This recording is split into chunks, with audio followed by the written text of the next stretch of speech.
Hello, everybody. Welcome back to the Gurren Otaku Council podcast. I'm your host, Ace. And I'm your host, McMillian. And we are back for episode 14. So for any new listeners or watchers out there, our weekly podcast consists of me, McMillian, choosing 3 animes out of the current anime season. The current season right now is winter 2022. And we choose 3 animes to follow along with and review and discuss each episode weekly.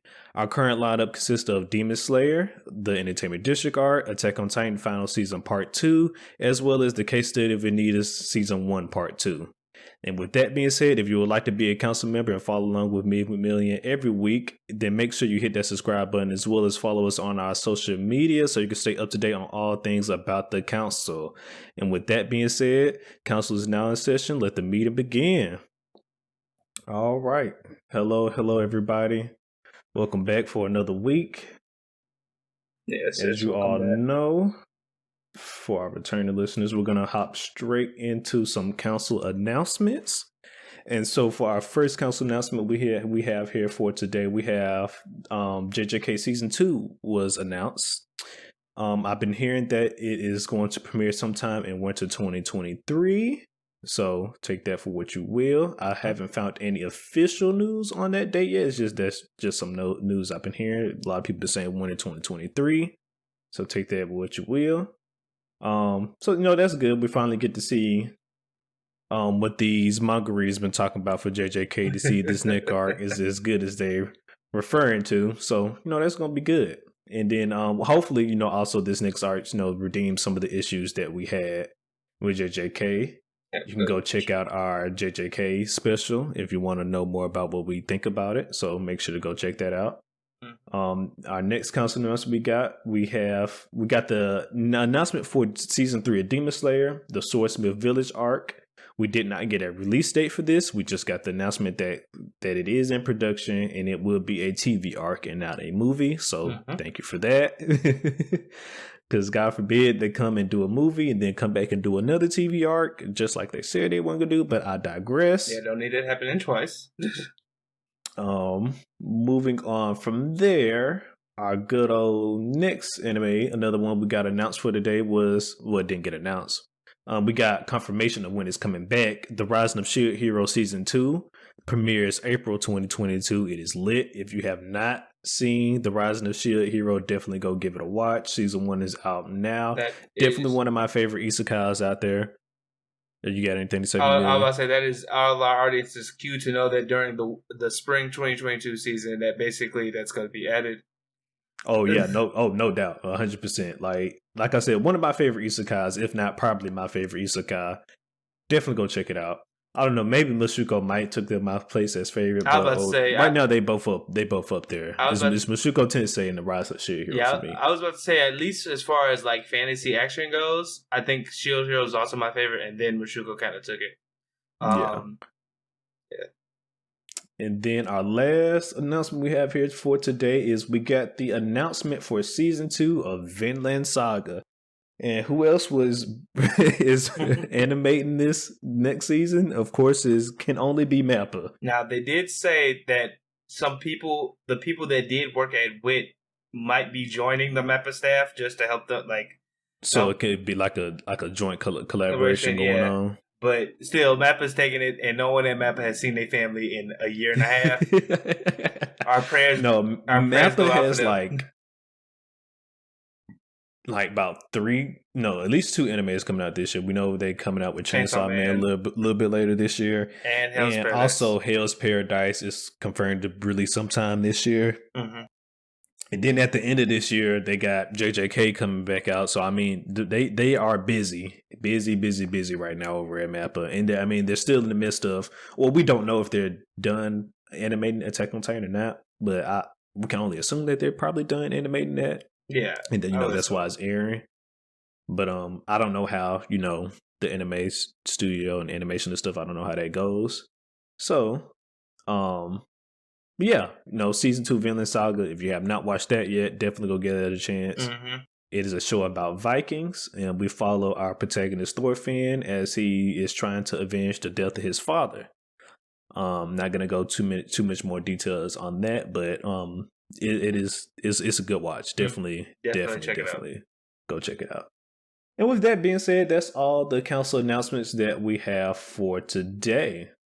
And we're going to go straight into our lineup that we have for today. So starting us on off, we have the finale of the Demon Slayer Entertainment District arc. Demon Slayer episode 11, No Matter How Many Lives. It's been a long time, everybody. We started this season off with the rerun of the Mugen Train arc, if you will, for those who've already seen the movie. But like I said before, if you did not, for whatever reason, get to see the Mugen Train movie and you got to see both of these arcs back to back, then you had you a good time. I just know it. You had you a good time, boy. So blessed be the people that did not get to watch Mugen Train and got to watch all this stuff all together. Yeah, probably enjoy having a time of their lives if they didn't see the movie beforehand. But other than that, it was the Entertainment District arc.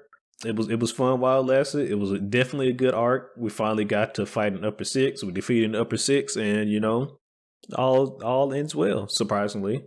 Mm-hmm. But to get straight into the episode, so we're gonna start with, as you all know, what we learned from this episode.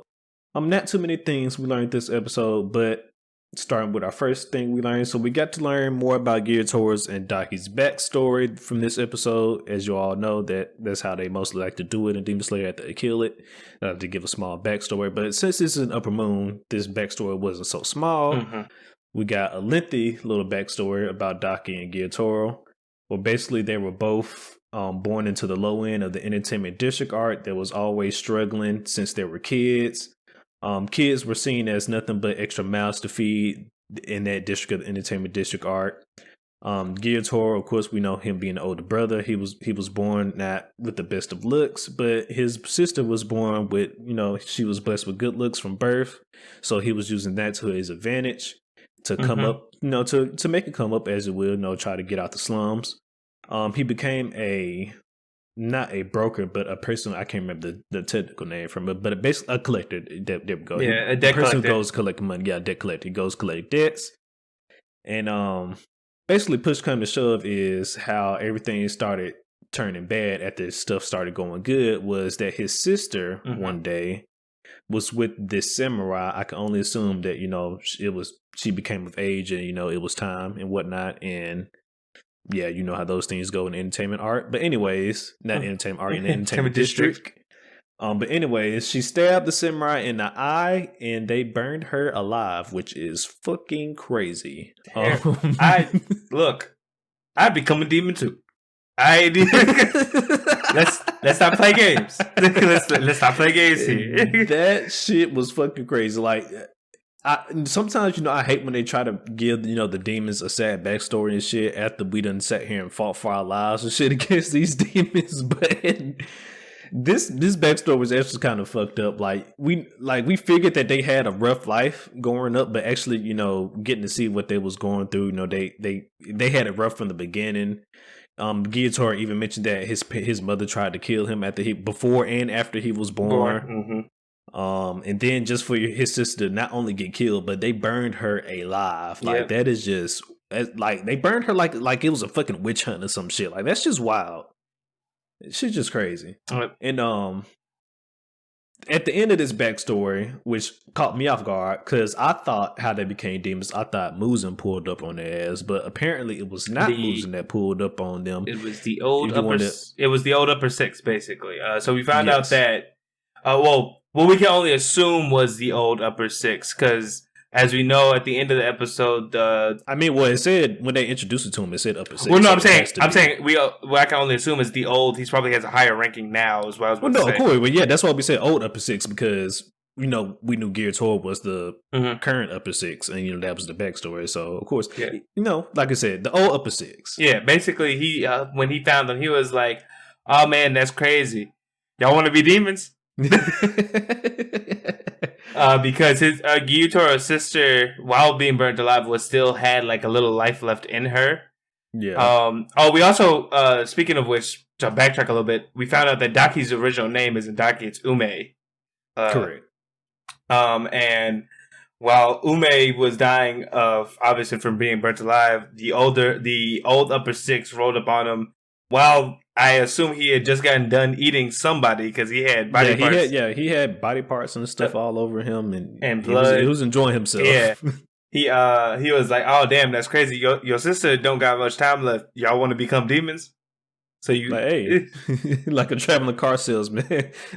Can I talk to you about our good dear Lord Muzan? Yeah, he was like, "I'll give y'all my blood, but it's really up for Muzan to decide if he'll let you if y'all basically let you into your ranks." And well, I mean, we're here now, so yeah, the rest is history, which is crazy. Like I said, I thought Muzan pulled up on them, but no, it was another upper rank demon that just happened to be around at the time, doing God knows what at the time, probably just out enjoying himself because that's what it looked like to me. And like McMillian said, just like, hey, you want to be demons, and the rest is history. He said that shit like somebody asked him, "Do you want dessert?" He was just nonchalant. Like, just walk up to him, like, just felt pity for him. It's just crazy. But yeah, like I said, I just did not expect that. So we got the reveal of another upper rank, which was nice. Got to see what one of the upper ranks look like. So moving on from Gyuto's and Daki's backstory, or Ume, if you will, if you want to use her real name now. Sad backstory, a little bit too long for my liking, but I guess they had to let us know what was going down. But anyways, other than that, everyone survived this here encounter with the upper rank demon, which is surprising to me, but I'll touch up on that a little bit later. But yes, everybody survived from our main three guys to Tengen and his wives. Everybody's alive. Everybody's good to go. All right. So that's another thing we learned today. Another thing we learned today, I already touched up on that, which didn't really surprise anybody, but we figured this anyways. Tengen is retiring everybody. Once again, like I said, not surprising to me at all. Right. That's what he said he was going to do after they defeated an upper rank anyways. Yeah, but to extenuate it, lost in hand, lost in eye. I mean, his whole style of fighting was dual, and anyway, he can't really do much with that, with how it is right now. I mean, well, he was doing a lot with that one arm, though, going against Gyuto. So, I mean, but that's before he lost the eye. Because he lost the eye in the midst of that last little bit. Is Tengen stronger than Rengoku? Who knows? I mean, he was popping off with one arm now. Stay tuned for the Hashira rankings after all of them are revealed. Who knows? But I'm just messing with you. But yeah, so our boy Tengen, he's retiring. But he earned it though. He was the first person to take out an upper rank in I think old boy said over 100 years. Yep. Which is good. So he earned the right to go take him a rest. He did something that no other Hashira could do. So my boy can go take him a rest. I guess I can touch upon this as well. The head of the Demon Slayer Corps, he's not looking too hot right now. Looks like he is about to meet his timely demise here sooner or later. He's not looking too hot right now, everybody. He's struggling right now. Yeah, he gonna send him on to glory. He's struggling right now. And then one of the last things we learned for the day is, I guess we got the reveal of technically the next arc, even though that's not the next arc, but we got the reveal of the Infinity Castle, which is what I'm assuming is the realm where Muzan stays, because if I'm not mistaken, that's also where he slaughtered all the lower moons. Yeah, no, so you are correct. That is where he slaughtered the lower moons. Okay. As far as like I think that's like where he likes to hold meetings, because as we know, he does like to spend time among humans trying to find the cure, trying to see if he can find the thing that'll give him resistance to the sun. But when he not doing that, he in that castle. I guess. But all right, so yeah, we got the reveal of the Infinity Castle, and then we saw Akaza come to the realization that, oh shit, one of the upper moons has been defeated, and then that was the end of that. Well, it ended with our three main protagonists all crying together because they're still alive, but boo hoo. They're alive though. It's good that they made it out. Ace is very happy that they all survived. If you can't tell, I am very listen. If anybody is, I'm glad they alive. My boy's in there, so he alive. He made it out. We good to go. All right. All's well as ends well. His legs just shattered. That's about it. But Shinobu gonna hook him up though. You already know that. She gonna hook him up. So moving on to our dislikes. So McMillian, what you got for me? Well, one thing, before we get you to got one thing dislikes, left? Okay, all right. well, we kind of got a confirmation of something. It seems like from this episode, Nezuko's flames do have the ability to get rid of other demons' blood, demon techniques. It seems like she can nullify and neutralize them. Because she was able to save basically everybody from the poison. Bullshit. And before we get to that, and we also found out that our boy Inosuke was lying. He was indeed fucked up by the poison because he was about to get up on out of here. My boy's finna head to glory. It was about to be goodbye for stairway to heaven for our boy Inosuke. But yeah, they all survived as they said. But moving on to our dislikes. Okay. For me, it was just the fact that I don't feel like this is a spoiler because we kind of know what's about to happen based on the end of the episode. There's supposed to be a meeting that happens for the Upper Moon, all the Upper Moons. And I thought the extra time we got this episode was going to be dedicated to that. Now you know, but they was like, we just gonna show you Akaza showing up to the meeting, and I was like, oh, this is bullshit. If I was a manga reader, I could have told you we weren't getting that, but it was the end of the arc. It was at the end of the arc. That's all I hear you, but listen, half of the show was geared toward Daki's backstory, so I mean, and I could have told you we weren't getting that extra minutes. Half of the show was their backstory. My one dislike is not necessarily dislike; it's really more of a nitpick. I'm calling bullshit everybody. Even what be that as it may, I am glad everybody survived. But be that as it may, I'm calling bullshit on Nezuko just being able to come and just burn the poison away. Tanjiro kind of gave an explanation, but I still highly disagree with his explanation. Besides the explanation, we have seen her do it. We saw her do it with a lower rank one's ability as well. But still, I mean, but once again, that's two totally separate situation. The first situation, my boy Tanjiro was asleep in a dream. Okay, he burned his ass awake. I mean, like I said, I'll give you this situation. She literally burned away the poison. I'll give you the fact that technically they should not correlate. I understand that, but the outlier here is that was also a blood demon. It was technique. A blood demon technique. You are correct. But however, I just feel like me being asleep and my poison and my body being ravaged with poison are two separate things.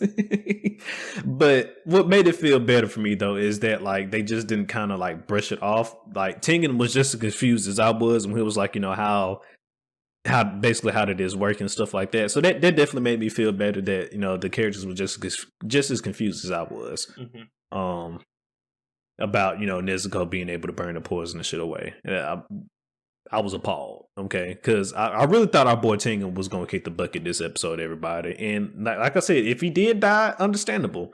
Am I glad he survived? Yes, because now he wants, like I said, is well deserved. He took out an upper rank. He can go, live the rest of his life in peace. He did something that no other Hashira could do. He earned it. All right, he earned it. He earned his rest. So I am glad he is still alive. It just, like I said, I wouldn't have not been mad if he did die. Like, I understand, because like this was a tough fight. Like he went through it this fight. But like I said, other than that, I ain't got nothing else. Like I said, this episode was pretty much what I expected it to be. Just resolving everything. I did not. One thing I will say, I did not expect their Gyuto and Daki's backstory to be as long as it was.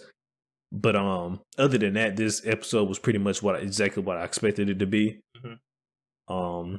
So yeah, you got anything else for dislikes or nitpicks, McMillian? Nah, just that they should have showed the goons. They should have showed the goons. They did not show the goons, but they should have showed them. That's just me. That's a nitpick. I know that some people are like, it's a better cliffhanger. No. The better cliffhanger. Well, if you feel better, the manga reader's been showing them off on Twitter everywhere. I've been having to mute all of them. So guys, we gotta stop. We can only show Daki and Gyutora. We can't show any of the big ones, and we can show Akaza now. But other than that, no. Dude, I think it was an image. I think it had all of them in there. I didn't look at it fully because, like, I just saw it and I was like, yeah, let me go ahead and get rid of this. We've seen their silhouettes before, we saw the silhouettes, but we didn't actually get to see them. I just felt like that would have been the perfect in my opinion, not even hearing them talk, that just would have been the nice cliffhanger because it's like, oh, what's about to happen? But hey, Correct. I guess moving past that, we can start with like our favorite scenes. See, One of my favorites was we're gonna start off light and then probably move to the badass shit later. Uzui dying and his wives like bickering, arguing with each other, and he's like, "Am I really not gonna be able to say my last words?" That was hilarious. That was so funny because he was just like, "Man, it's crazy."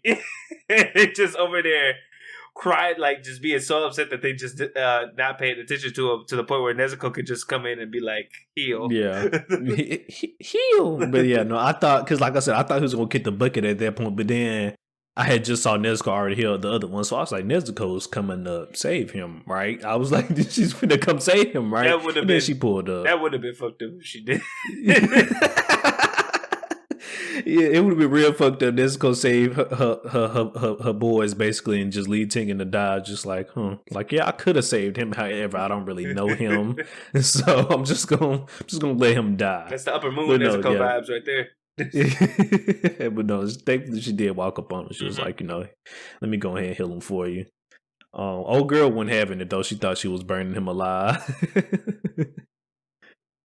I don't really. I guess if I did have a favorite scene out of this entire episode, it would be it would be at the end of Daki's and Ume's and Gyutoru's backstory right at the end where it had the depiction whether they was gonna basically be reincarnated or basically, I guess, walk into hell, if you will.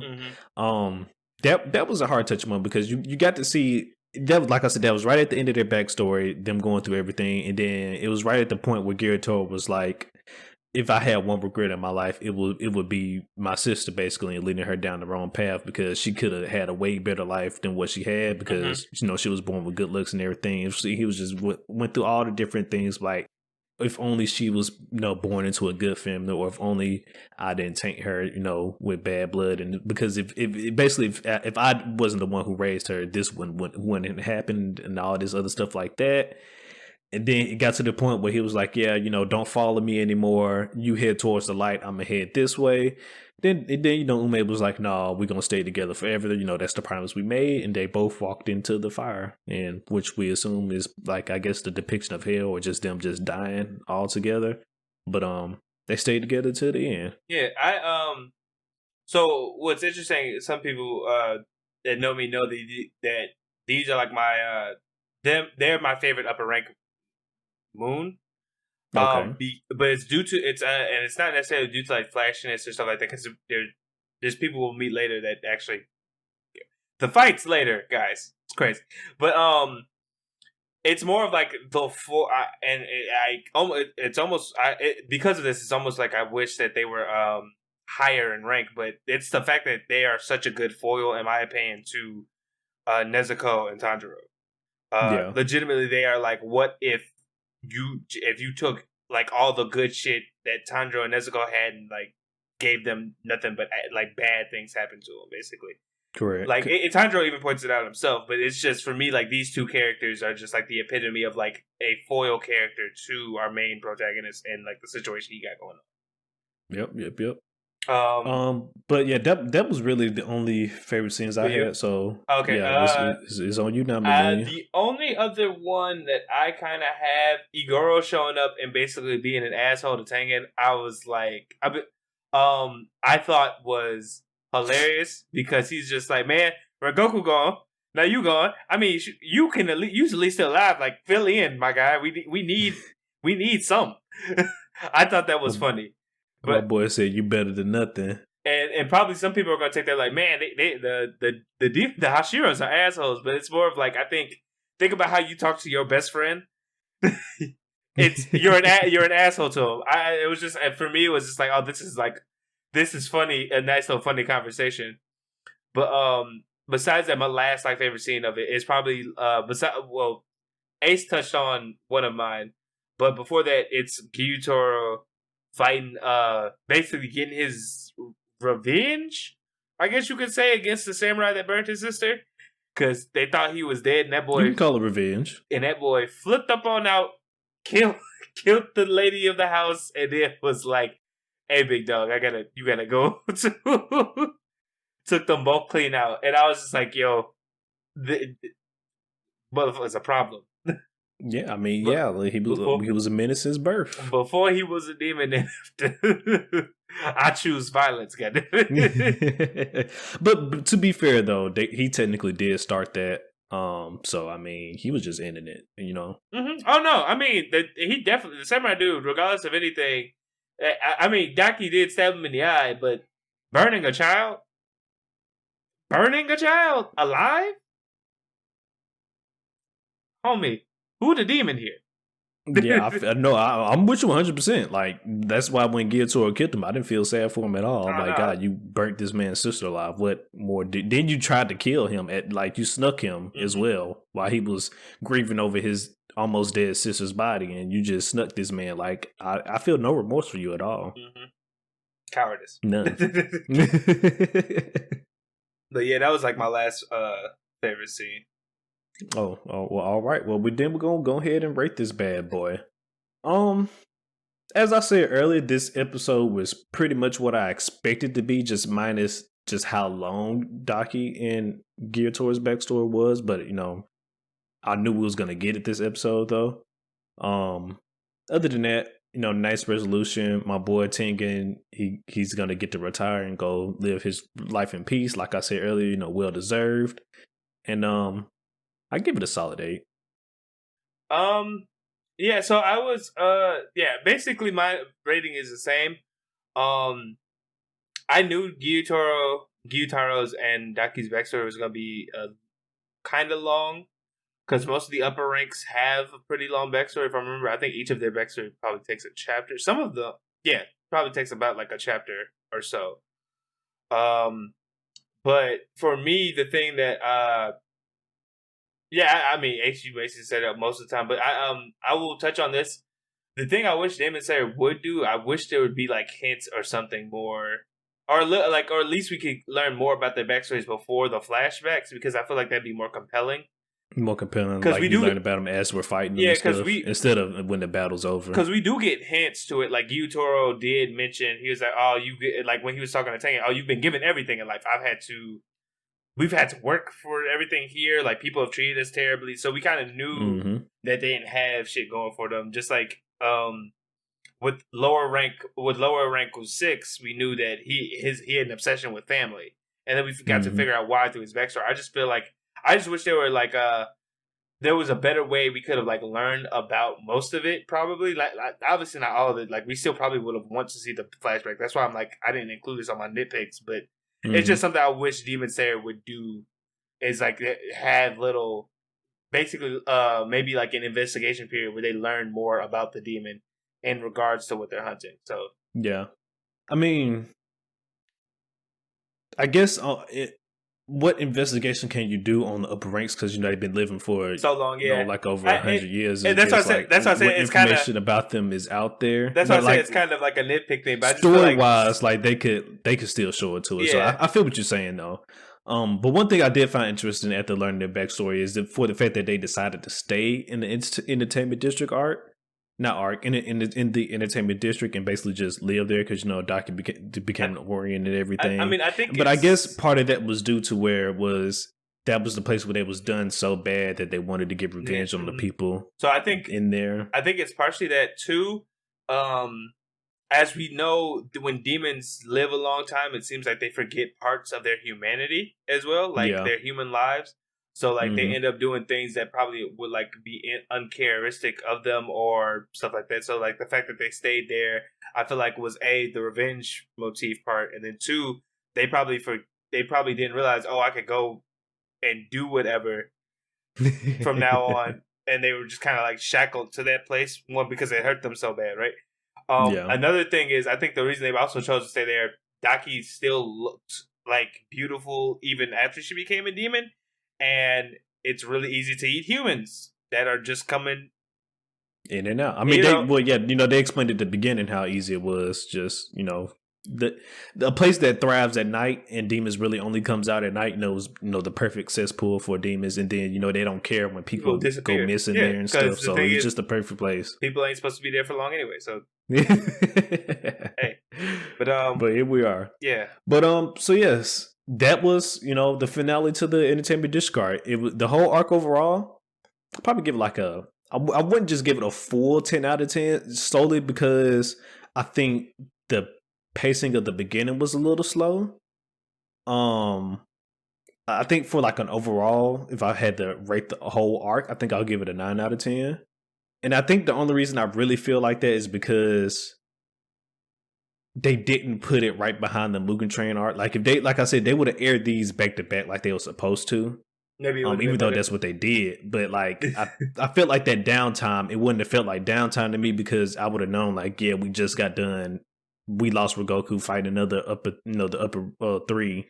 The downtime doesn't really feel like downtime. It's just we building back up to the next thing. It just, but anyways, I digress. But yeah, so I mean, just overall, I'll give it like a 9 out of 10 for the entire arc. Yeah, I kind of same, almost like 9.5. The reason for me though for like the 9 and out like a 10 is there were certain parts of the anime that were like toned down or played less serious than the manga, such as like Zenitsu's snot bubble thing and stuff like that. Which I mean are small things, but they kind of like added up, I guess, in the overall like distance. But it was still like a very solid storytelling. I don't want to see the snot bubble after this arc, animators.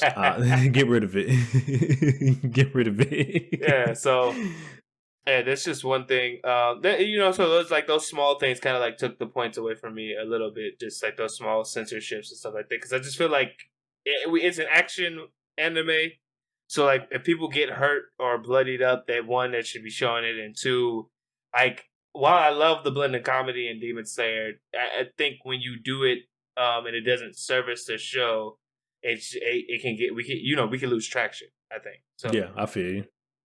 But yeah, so that's it for Demon Slayer on our weekly episodes, everybody. We're gonna have to find something to replace it. We already have some things in mind that we want to replace it with. But when we make it official, we'll either just wait till next episode to tell everybody, or we'll make that announcement on our social media. So be on the lookout for that. It'll be one of the other two.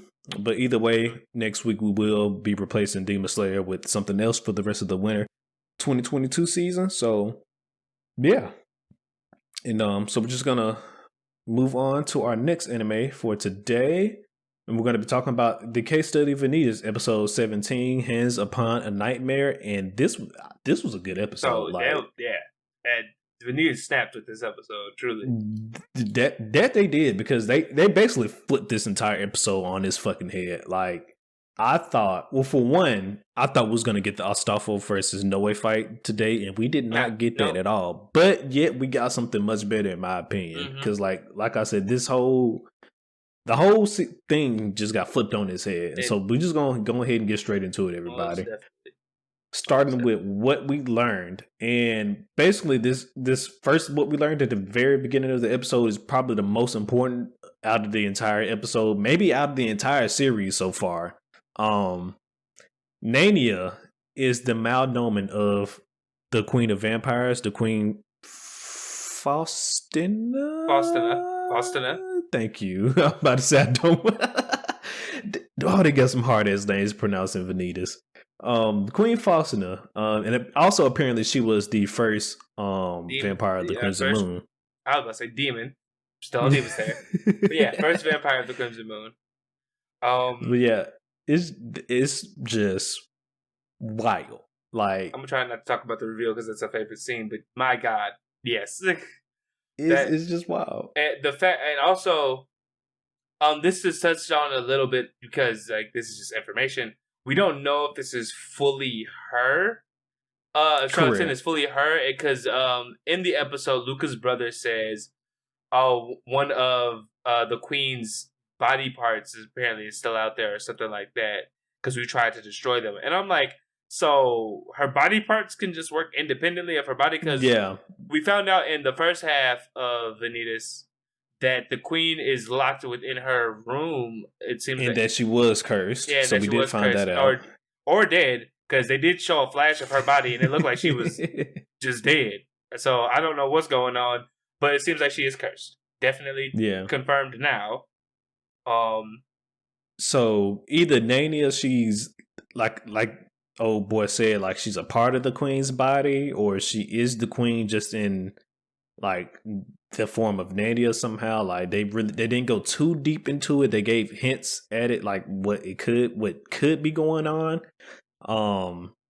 It's just that we just don't have a full confirmation of exactly what the hell is going on just yet. But we do know that one thing's for sure, we know she's tied to the queen in somewhat one way or another. And Vanitas did say she is the malnomen of the queen, but like I said, whether that she's like a separate entity from the queen or she's the queen herself, I don't know. It's a lot of people. It's a fucking a lot. But like I said, regardless, she 100% she is connected to the queen in one way or another. Which is, like I said, just crazy. You know, this whole time Nania been going around, you know, messing things up. We've been theorizing on what she possibly could be this entire time, and just for the fact that she was the malnomen of the queen herself is wild. Yeah. Like I said, probably one of the biggest reveals out of the entire series so far. Yeah, because my money would have definitely been on the theory that you had that that Charlatan / Nania was was an entity of the Book of Vanitas itself. Yeah, the Book of Vanitas itself. I would have definitely placed money on that. Also, while we're on this topic as well, shout out to one of our commenters. I forgot your name. I'm put up on screen though. He let us know that actually they have been calling Nania for a while now. At least they mentioned it in one of the episodes. Before. Yeah, they mentioned it, and so apparently Charlatan is the group that the Nania runs around with her and her other two pupils that normally was with her, and the Nania is actually her name, but Charlatan is the name of the group though. So he definitely helped me clear up a lot of confusion, because I was confused. I'm telling you, when this season first started, he called her Nania, and I was like, "What the hell is going on?" But yeah, I totally missed that. But apparently, this was already talked about before. And I just, like I said, just missed it. So thank you to the commenter for helping me enlighten myself, because, like I said, I was totally lost. Yeah, no, totally lost. Same, very much same. From there though, besides like that being the biggest one, we also got like confirmation on what Chloe's curse seems to be, because halfway through this episode, stuff starts disintegrating and breaking down, and we find out that Chloe, when threatened her, she creates a protective field around her that seems to be, at least it seems to encompass all of Gavendon, or at least like majority of it, because the people of the town that's like close to her castle were caught in her curse, and they started being attacked by what I can only assume is like wolves that her curse produces. Yeah, it's crazy. Like I said earlier, this is the part of the show where shit just got flipped on his head. Well, the second part, because we got the reveal of the Nania's who she was and stuff like that, and then this whole situation right now, we're in this weird space void type situation going on, and Roland bitch ass done popped up, and some other chassiers done popped up as well. Yeah. So now they're fucking here, and we got and all while this bullshit is going on, we still don't have the Book of Vanitas back. Oh so, yeah, no Book of Vanitas. we got a dead queen, no Book of Vanitas. A girl that is probably Chloe got grabbed by Nania when she had the real body, and I don't know if what happened. But she is not good. She's not good, people. Yeah, but we'll get to that probably when we talk about the scenes. But yeah, I agree. Yeah, that's because that was one of my scenes. So, yeah. Well, I'll let you do the next thing you learn, because I was going to say the next one for me is my last one, and I'm not sure if that's where it ends. Well, the next one for me is also my last one, but I just don't. We probably got the same one, but so. We learned a little bit more information about Jeanne today, which is I did not expect at all. But one, Jeanne is adopted, and apparently her parents betrayed the vampires at some point during the war. Or well, this was before the war, actually. At some point before the war, and that they were killed, which is why once again her parents was killed. And then that's how basically Jeanne became a what's this word? Borer. Look, I'm butchering. Yes, I'm butchering the hell out of it. We'll put the spelling in there. I got it in my notes. But listen, Vanitas has a lot of French names in here, and as we all know, we are American. We are not French. Unfortunately, that means we're going to mispronounce things. I apologize. We apologize, yes, but I will try to, if I can remember, I'll also put the name up on the screen now. But yeah, she's one of them. That's how she became one of them. Basically, after her parents, quote unquote, betrayed the vampires. We don't know what they did per se. We were just told that they betrayed the vampires, and then she was basically inducted into the Boers and brainwashed into believing that she had like no agency of her own. That she was basically like a puppet and had to do with it, whatever order she was given. Correct. All the way up until basically where we got to see her meet Chloe, and then everything followed suit afterwards. But correct. And then from there, so we know Lord Ruthven did do something to Jeanne at one point, but we found out that the oath that he made with her was actually kind of a good one, I guess, if you want to see it as it. Basically, he made her fall asleep for the duration of the war, and just so she could use that time to heal both her mind and body, which is, like I said, I did not expect that at all. That's what he told her to do. Yeah, especially after he gave Noe, like, hey, kill your friend. Which is wild. So look, apparently, Lord Ruthven cares for Jeanne more than what we think. Well, we knew he has some type of affection for her, but he actually does care for her to the point where he made her fall asleep so she wouldn't have to go through the gruesomeness of the war anymore. That was I thought that was such an interesting scene too, but not only because of that, but also what happened before. And the only reason this is like marked as something we know is because this is such an up in the air thing.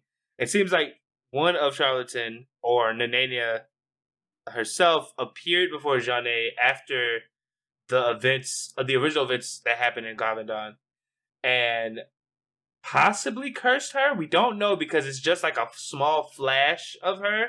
And then the next thing we know is that she apparently was trying to attack Lord Ruthven, or she was messing up wherever she was at. And he was like, look, you need to chill. Take care of sleep. So that is something I think to keep in mind moving forward, especially with with everything that's happening right now. The fact that because like you mentioned it, Vanitas always asks her, like, are you a crazy vampire? But she just never answered him. Mm-hmm. And then we finally got to see that small flash that Nadia did in fact approach her at one point or another. And we didn't get the full confirmation that Nadia did take her true name, but she was there. She popped up, so she knows about Jeanne. Yeah. And I mean, it's even crazier to consider the fact like who Nadia was, and the fact that Jeanne serves Luca, which is, if I'm not mistaken, either the queen's grandson or son, or it's wild. It's wild. It's wild. It's a lot of mysteries and stuff going on here in this episode, and in Vanitas fashion, they just keep us wondering every episode. I don't know how they do it, but every episode they give us something to wonder about and think about. Like I said, they're resolved one day, reveal something. They're like, hey, but you didn't know this though. Boom. Like, go think about that for a while. Oh snap! But anything else for what we learned today? I think that's all I had. Do you have anything? No, that was basically it.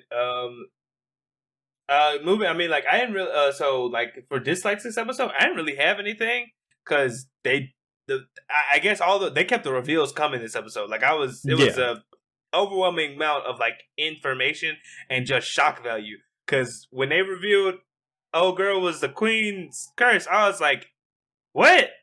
Yeah, like once again, just was not expecting that at all. Like, they totally flipped on our head. But before we talk about that, because I know that's probably one of our favorite scenes.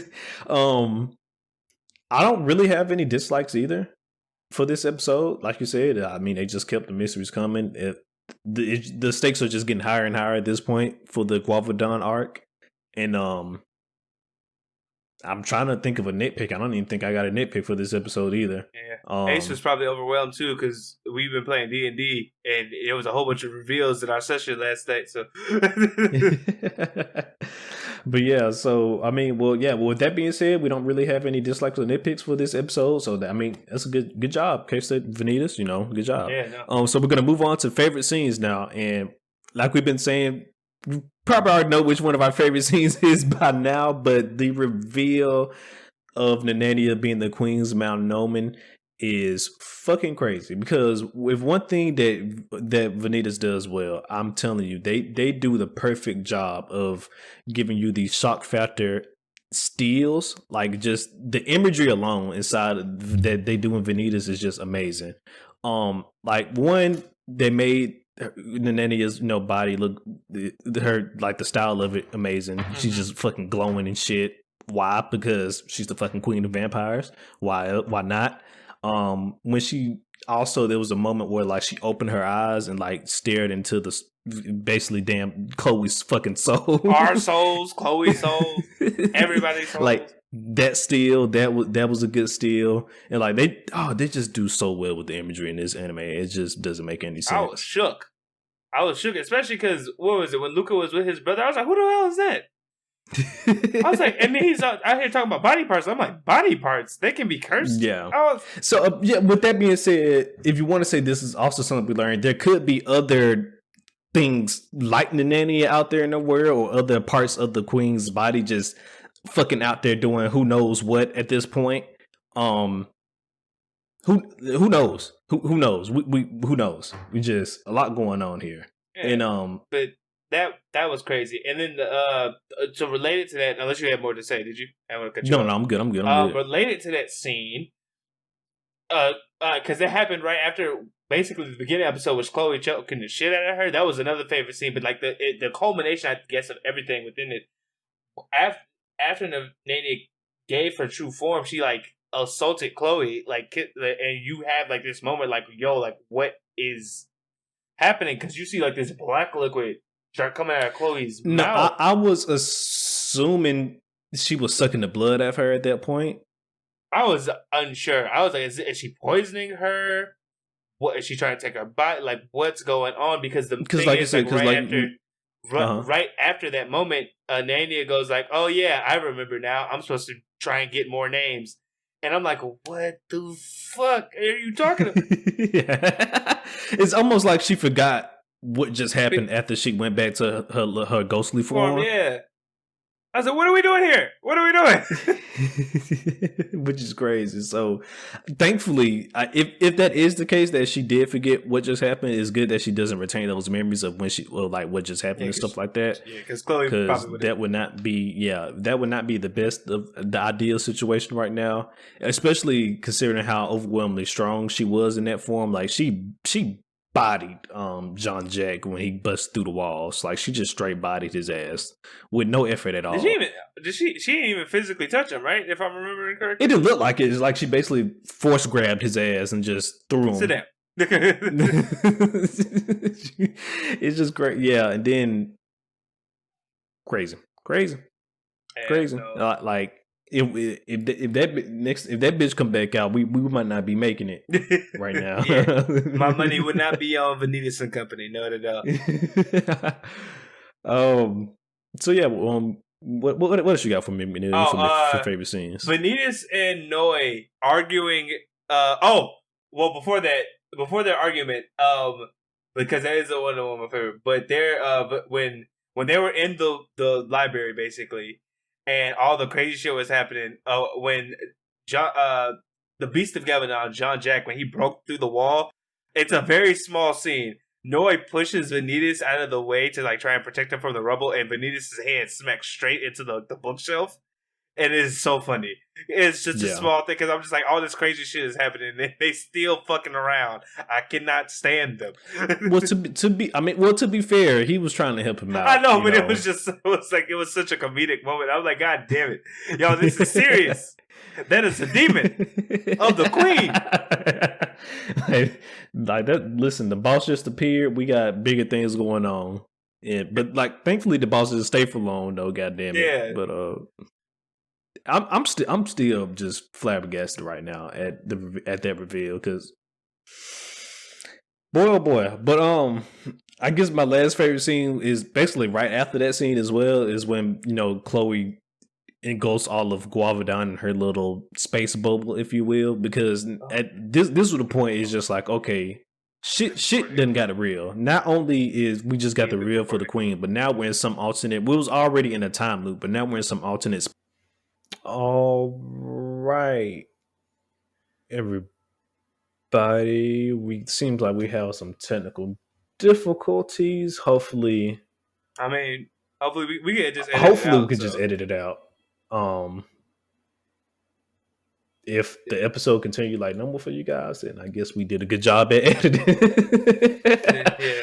But what was I? So yes, my other favorite scene was when Chloe put up her little time space distortion bubble, if you will, when she engulfed all of Guavadon, because that was right after the fact that we got the reveal of Nania being the Queen's Monomen, and then it was just like, yeah, oh, you thought everything is over with? Nope. Here comes the next stage of bullshit we throwing at you. Space bubble distortion, um, floating rocks and shit everywhere, and just half of Guavadon is fucking gone. There's nothing but space and void and floating rocks everywhere. Truly like a goddamn video game right now, and it's wild. It's wild. Yeah, we got fucking um small wolf mobs popping up out of nowhere and shit, going and attacking people and everything. Like the stakes, like I said before, the stakes just keep getting higher and higher at this point, and all while this is happening, we still don't have the goddamn Book of Vanitas. So, the book there's that. But for me, I think that's all the favorite scenes that I had. Do you have anything else for the case of Vanitas for favorite scenes? Just Roland's grand entrance, him hopping out of that the blimp, and him just showing up and saving Vanitas and Noe. I thought that was just cool. That was just a pure like action moment. I was like, cool. We get some like elite. We get some nice combat in between this horror story that's going on. Yeah, I mean, luckily it was him that pulled up out of that blimp and not nobody else, which would have been some more bullshit. So thankfully it was him and not nobody else. But so yeah, moving on to that, we can go and rate this bad boy, and I'm going with a solid 8. Part of me wants to give it a 9, but I'm gonna go with a solid 8. Like I said, just the reveals alone in this episode is fucking crazy, and like I said, we probably got one of the biggest reveals of the series so far, with Nadia being the Queen's Monomen and everything. And like I already said before, over and I said a few times now, just the stakes in this arc just keep getting higher and higher every episode, and I'm enjoying it. I'm enjoying it. Oh no, definitely. So for me, I did give it. You did give it okay. I did give it a 9. It was simply because of like the grand reveal. Basically, I don't think I can say it anymore. That shook it me to my core, to the core. And also everything staging around it, I thought was pretty well. Like it was I felt like the chaos. It was very much chaotic, but also at the same time, I knew where everything was while it was happening. Like I never felt like I lost sight of what was going on, which is pretty good for an episode that introduces that in like the first 5 minutes of the episode. You know, so. For me, that's why I gave it. I agree. Like I said before, Vanitas does a good job at somehow resolving a lot of mysteries in one show, but then yet throwing some more right at you in the same episode and shit. And just when you think you figured it out. Basically. And so yeah, I mean, once again, good job, Vanitas. Like I said, probably my favorite episode of the week, honestly. This was just it was just a good ass episode. I really can't really complain about this episode.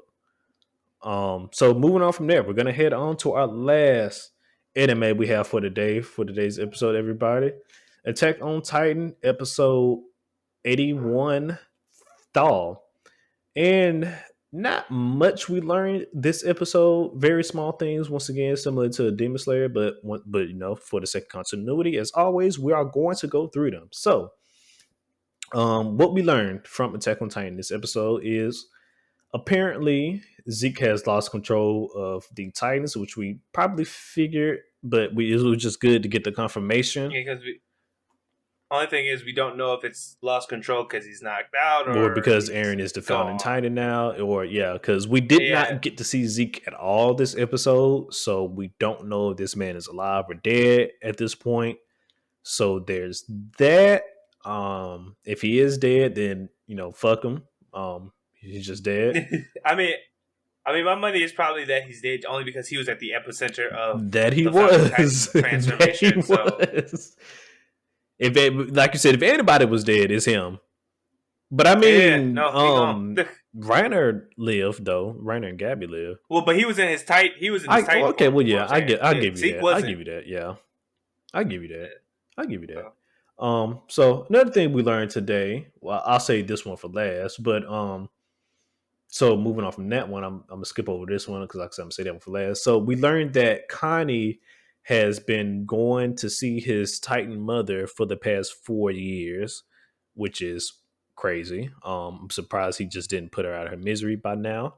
But he's been going and seeing her for these past 4 years, and the group ended up getting a hold. The group being Armin and Mikasa, and I can't remember the old boy name. John, thank you, John. They ended up getting grabbing Falco after he ate the Jaw Titan, and Connie stole him, and he's gonna go feed him to his mother. Do I agree with that? No. Do I understand though? Yes. Like I cannot get mad at him for one. Yeah, him. Not at all. I can't fault him for wanting to save his mother at all. Not at all. That's why I'm wondering. Maybe that's why it was hard for him not to put her out of her misery, because like after everything he learned about Titans, he was like, "Well, I mean, all I just need is convince somebody to let her become a shifter." I guess, yeah. Well, I mean, we can look at it from that point. Yeah, probably, yeah. So moving on from that, some other things we learned today is basically the Marleyan army was wiped out during when Zeke turned all the Eldians to Titans, the one that struck his spinal fluid. They basically wiped out Marleyan's army. I mean, there's a few of them left around here and there, but basically the army has been wiped out.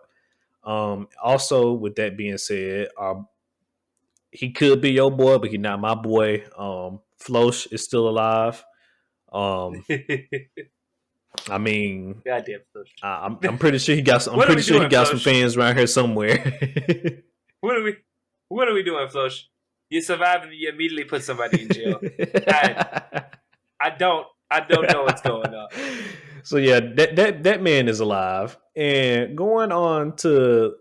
So, I mean, with him being alive, we still got to deal with his ass and him causing bullshit. Like McMillian said, he put Yelena in jail, which is probably not a bad thing, though. But my thing is this. He's like that person in a group project that doesn't do shit, and then at the end is like, yeah, I orchestrated all this shit. No, Flo.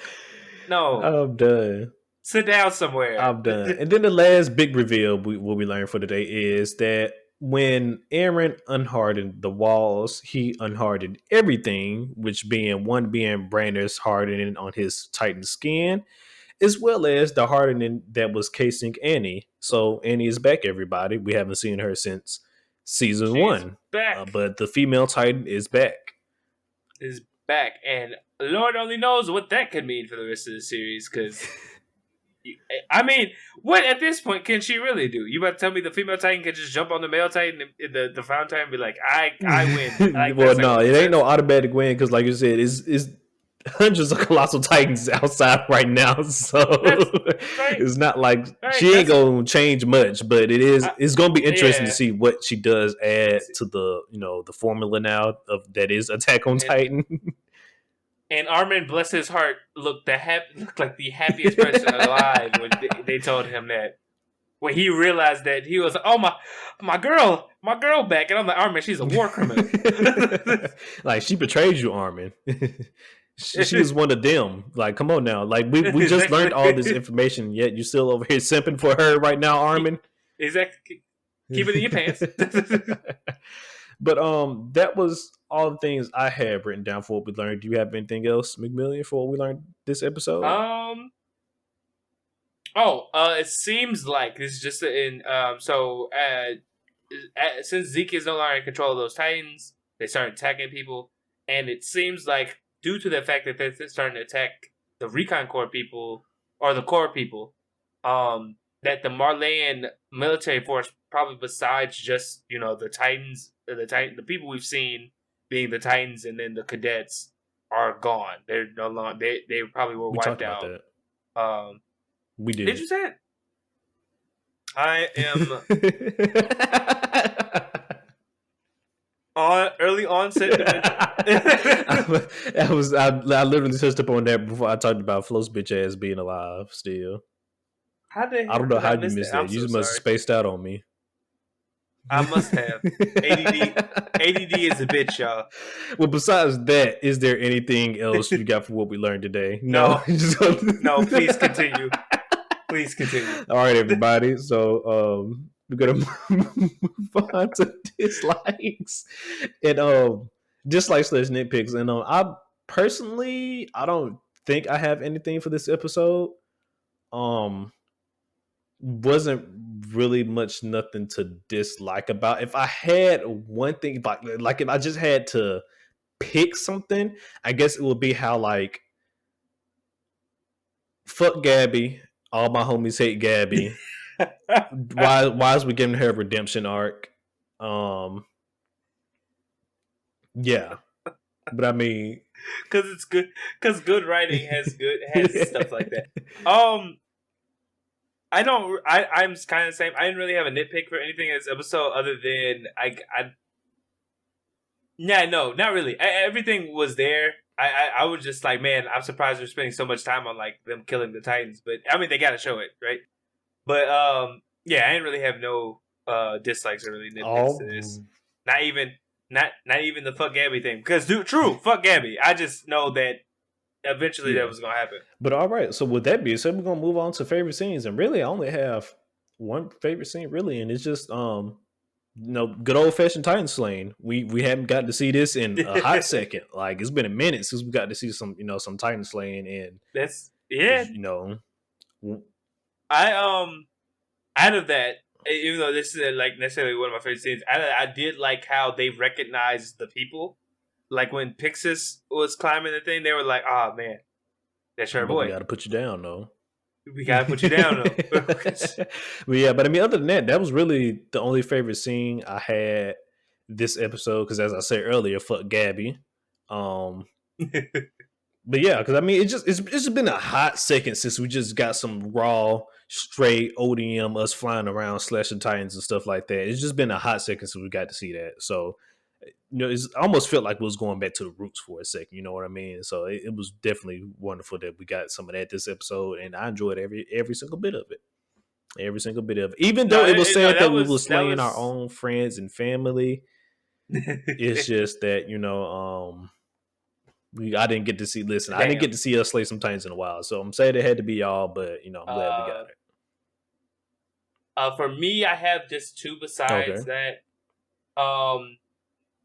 Everyone, I think it's a small one, but on the roof, basically everybody realized exactly why Aaron was doing what he was doing. It was the fact that like he cared for all of them, that he was like, I'm going to do genocide. And what can you really ask so close to Valentine's Day, people? If they won't do genocide for you, are they really the one? You might have a point. If they're not willing to kill the entire world for you, are they really your lover? Are they really your lover? If they're not committed to destroying the entire world, destroying that world. What's a little bit of genocide amongst friends? You know what I'm saying? But besides that, as much as we hate her, that motherfucker don't miss. So you gonna make me go grab that clip, sir? Now, I hate you. She was not going to be featured this episode, but now she has to be. God damn it! I'm sorry that was such a for me. It was just a good one because it was like, oh look, Kaya, you're like the person who killed your sister is also a perfect example of who your sister was. Like, granted, obviously, I'm not saying that Sasha and Gabby are the same person. No, fuck Gabby. Oh, she took Sasha away from us. Fuck her. But the fact that she's a soldier, at the end of the day, that's what Gabby is. Like, she was just fighting for the wrong side. And fortunately enough, even after saving her, they had that talk. Like there are no everyone has a devil inside them, and the only way for us to really not give into that devil is to get us the fuck up out of this war. So I'm just saying that was one of my favorite scenes. One, not only because of like the action, the shot action, but also like the conversation that happened. Yeah, after. I just feel like that was a big core of. I mean, like I said, it was part, her redemption arc, but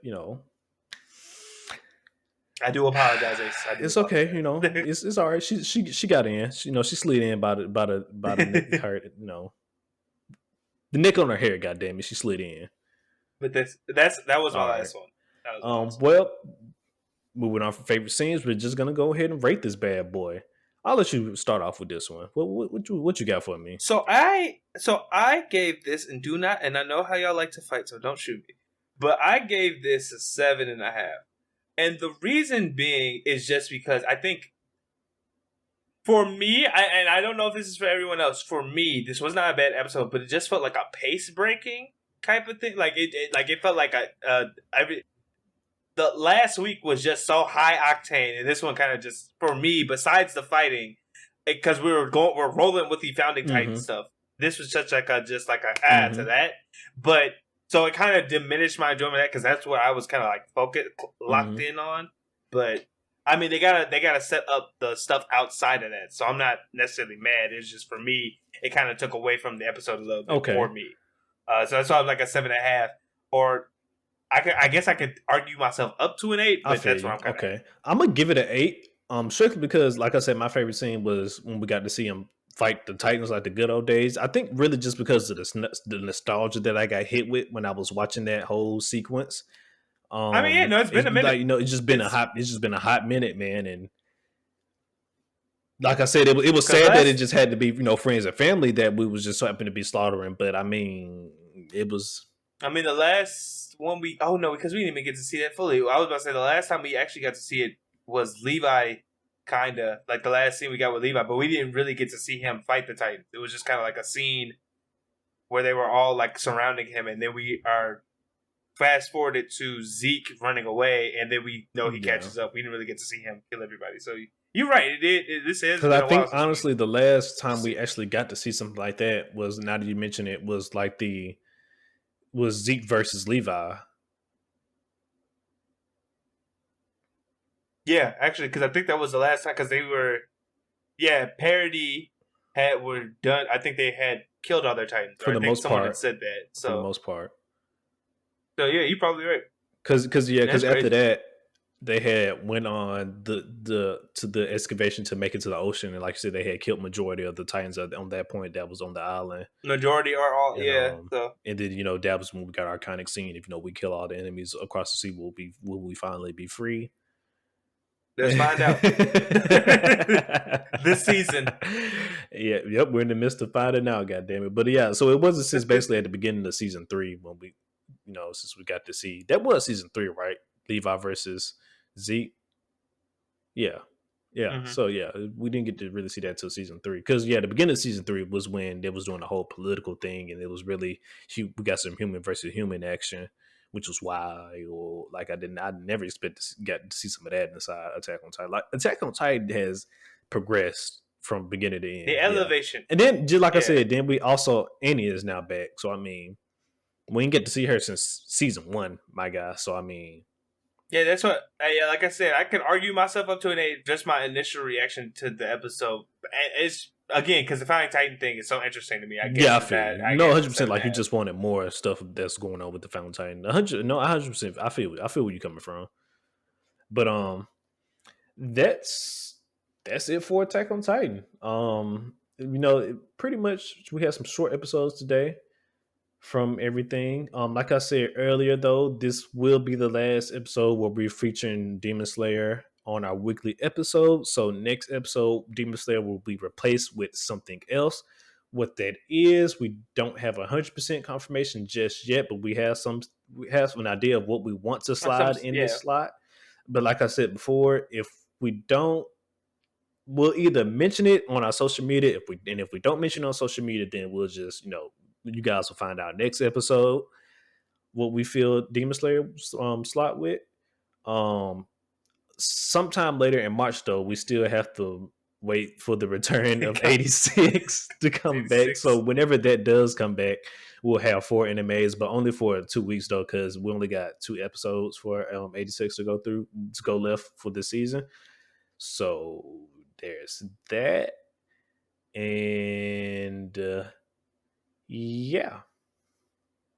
Well, that's all I had. If you don't have nothing else, McMillian, then you're just gonna take us on out of here. Yeah. Hey guys, as always, appreciate you for watching and /listening. If you're listening to us on any of the audio streaming platforms, do consider to give the channel a follow and a good review. If you're looking at this on YouTube, like, comment, subscribe, all that jazz. If there's anything we missed, or if you anything you want to like talk about, just put in the comments. We do read them, we do check them out. Moving on from there, just repeating it as Ace did before.